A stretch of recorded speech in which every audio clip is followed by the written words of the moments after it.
بسم اللہ الرحمن الرحیم۔ السلام علیکم ورحمۃ اللہ وبرکاتہ۔ حضرت سیدنا زید بن اسلم رضی اللہ تعالی عنہ فرماتے ہیں، میرے والد نے بتایا کہ ایک مرتبہ حضرت عمر بن خطاب رضی اللہ تعالی عنہ لوگوں کے درمیان جلوہ فرما تھے کہ اچانک ہمارے قریب سے ایک شخص گزرا جس نے اپنے بچے کو کندھوں پر بٹھا رکھا تھا۔ حضرت عمر بن خطاب رضی اللہ تعالی عنہ نے جب ان باپ بیٹے کو دیکھا تو فرمایا، جنتی مشابہت ان دونوں میں پائی جا رہی ہے، میں نے آج تک ایسی مشابہت اور کسی میں نہیں دیکھی۔ یہ سن کر اس شخص نے عرض کی، اے امیر المومنین رضی اللہ تعالی عنہ، میرے اس بچے کا واقعہ بہت عجیب و غریب ہے، اس کی ماں کے فوت ہونے کے بعد اس کی ولادت ہوئی ہے۔ یہ سن کر آپ رضی اللہ تعالی عنہ نے فرمایا، پورا واقعہ بیان کرو۔ وہ شخص عرض کرنے لگا، اے امیر المومنین رضی اللہ تعالی عنہ، میں جہاد کے لیے جانے لگا تو اس کی والدہ حاملہ تھی، میں نے جاتے وقت دعا کی،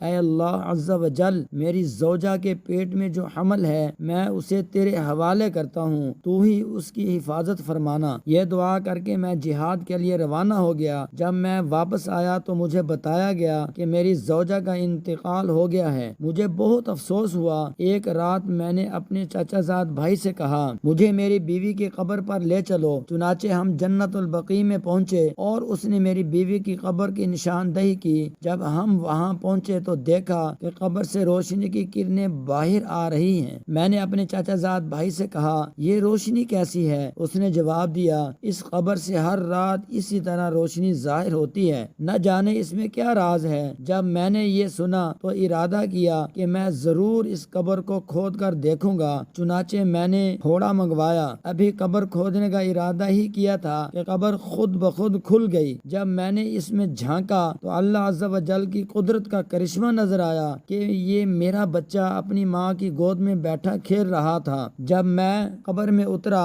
تو کسی ندا دینے والے نے ندا دی، تو نے جو امانت اللہ عز و جل کے پاس رکھی تھی وہ تجھے واپس کی جاتی ہے، جا اپنے بچے کو لے جا۔ اگر تو اس کی ماں کو بھی اللہ عز و جل کے سپرد کر جاتا تو اسے بھی صحیح سلامت پاتا۔ بس میں نے اپنے بچے کو اٹھایا اور قبر سے باہر نکالا۔ جیسے ہی میں قبر سے باہر نکلا، قبر پہلے کی طرح دوبارہ بند ہو گئی۔ صحابی رضی اللہ تعالی عنہ، صحابی رسول صلی اللہ تعالی علیہ وآلہ وسلم رضی اللہ تعالی عنہ نے اپنا بیٹا اللہ عز و جل کے سپرد کیا تو اللہ عز و جل نے اسے قبر میں بھی زندہ رکھا۔ اے اللہ عز و جل، ہم بھی اپنا ایمان تیرے سپرد کرتے ہیں، تو ہمارے ایمان کی حفاظت فرمانا اور ہمارا خاتمہ بالخیر فرمانا۔